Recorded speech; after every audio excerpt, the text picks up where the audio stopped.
പലരുടെയും മോശപ്പെട്ട സ്വഭാവം വേണ്ടപ്പെട്ടവരായിരിക്കും കണ്ടിരിക്കുക, അല്ലെ? അതിന്റെ റീസൺസ് എന്താ? ഒന്നാമത്തേത് ഇമോഷണൽ അൺലോഡിംഗ് ആണ്. അതായത് മറ്റുള്ളവരോടുള്ള ദേഷ്യം പോലും പ്രിയപ്പെട്ടവരോട് നമുക്ക് കാണിക്കാൻ പറ്റുമെന്ന് എങ്ങനെയൊക്കെയോ നമ്മൾ വിശ്വസിച്ച് വെച്ചിരിക്കുകയാണ്.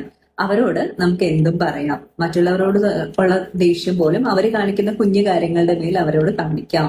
രണ്ടാമത്തേത് നോ ഫിയർ ഓഫ് ജഡ്ജ്മെന്റ്. അവര് നമ്മളെ ജഡ്ജ് ചെയ്യില്ല, അവരെ ഇംപ്രസ് ചെയ്യേണ്ട ആവശ്യമൊന്നുമില്ലല്ലോ, അവർ നമ്മുടെ വേണ്ടപ്പെട്ടവരല്ലേ.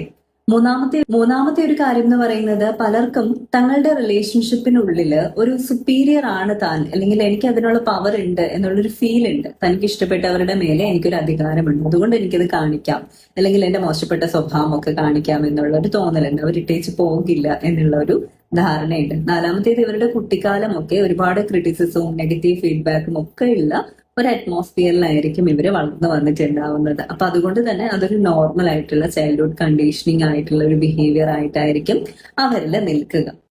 മറ്റു ചിലരാകട്ടെ ഇന്നർ കോൺഫ്ലിക്ട്സിന്റെ പ്രൊജക്ഷൻ ആയിരിക്കും. അവരുടെ ഇൻസെക്യൂരിറ്റീസ് ട്രിഗർ ചെയ്യപ്പെടുകയോ അങ്ങനെയുള്ള ഏതെങ്കിലും ഒരു സംഭവത്തിൽ ഇത് ഞാൻ ഈ വ്യക്തിയോട് പറഞ്ഞതുകൊണ്ടാണല്ലോ എനിക്കെതിരെ ഉപയോഗിച്ചത്, അങ്ങനെയൊക്കെയുള്ള തരത്തിൽ അവർ ചിന്തിച്ചിട്ട് വഴക്കടിക്കുന്നതുമാകാം. പിന്നെയുള്ള ഒരു കാര്യം എന്ന് പറയുന്നത്, അവര് റിയൽ ഇമോഷൻ ഹൈഡ് ചെയ്യാൻ വേണ്ടിയിട്ട് ശ്രമിക്കുന്നതാണ്. പലർക്കും വിഷമം ഉണ്ടെങ്കിൽ ആ വിഷമത്തെ അതുപോലെ കാണിക്കാൻ ഇഷ്ടമല്ല. അവരെന്ത് ചെയ്യും? അത് വളരെ വലിയൊരു ദേഷ്യമായിട്ട് കാണിക്കും.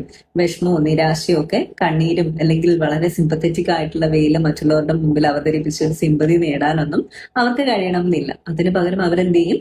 ഭയങ്കരമായിട്ട് ദേഷ്യം കാണിക്കും. അതായത് ഒരു മാസ്കിംഗ് ആണ്. ഇമോഷണൽ മാസ്കിംഗ് ചെയ്യുന്നവരും ഈ പറയുന്ന രീതിയിൽ വേണ്ടപ്പെട്ടവർക്കിടയിൽ തങ്ങളുടെ ഏറ്റവും മോശപ്പെട്ട സ്വഭാവം കാട്ടാറുണ്ട്. നിങ്ങൾ അങ്ങനെയാണോ?